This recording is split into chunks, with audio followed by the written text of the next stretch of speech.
هو انتي بياكلوا اكلك في البيت ولا ايه؟ حبيبتي، هو انتي عندك انيميا؟ هو انتي فلات كده ليه؟ ما تسيبي طبعا انت يا ندى لو عملتي كده هنلاقي اسفلت. يا نهار اسود، لو واحده فلات لبست الفستان ده محتاجين البطاقه عشان نحدد النوع بصراحه.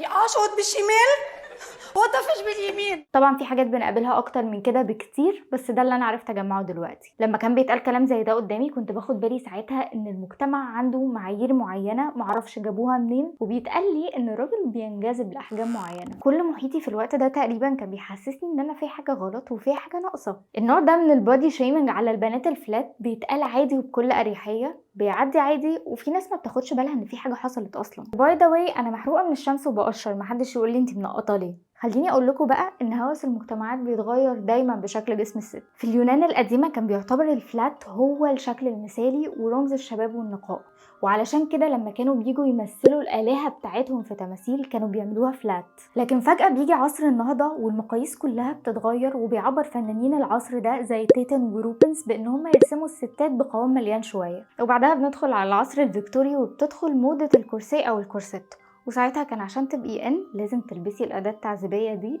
تضغطي على كل اعضائك عشان تبقي شبه ساعة الرمل. وفي العشرينات الموضة اتأثرت بشكل كبير بفتيات الفلابرز.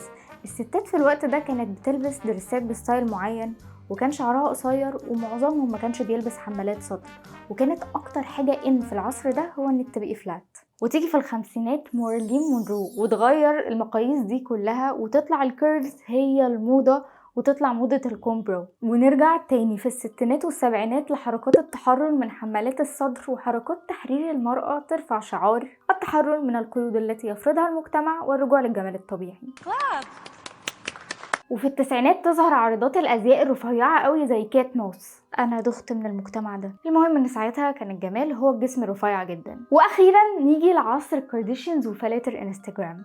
دقيقة لازم نبقى شبه ساعة الرمل، ودقيقة تانية حبي نفسك زي ما انتي. وعلى فكرة ده بيبقى غالبا على حسب هم عايزين يبيعوا لنا ايه. طيب نيجي لسؤال قد يبدو غبي لكن مهم، وفي بنات محتاجة تسمعه. هي الرجالة بتحب الفلات؟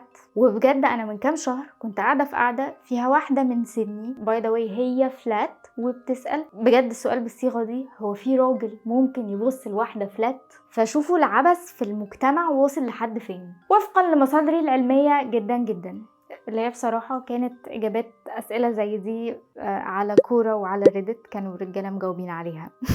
بس أنا يعني بحس إنه الناس اللي بيدخلوا الموقع دي ناس ثقة، ناس عارفة هي بتقول ايه. خلاصة الإجابات يعني بتقول إن الرجالة أذواقها مختلفة، يعني في ناس بتحب حاجة وناس بتحب حاجة تانية. وفي دراسة عملها موقع اسمه يور تانجو بتقول إن فعلا في رجالة كتير بتشوف الفلات حاجة جذابة وما عندهمش أي ربط بين حاجة زي دي والأنوثة، والأغلبية مش بيفرق معاهم طول ما البنت لطيفة وواثقة في نفسها. فالخلاصة إنه الناس أذواق وما تقعديش تفكري كتير. فاحنا مش محتاجين نقيم نفسنا على أساس معايير عابرة ومتغيرة كمان، ونقيم نفسنا وقبول المجتمع لينا على أساسها. وياريت ما ننساش ان في ناس عايزه تعمل من ورانا مصلحه. انا النهارده شاركتكم قصتي، بس اتمنى المره اللي جايه انتوا اللي تشاركوني قصصكم.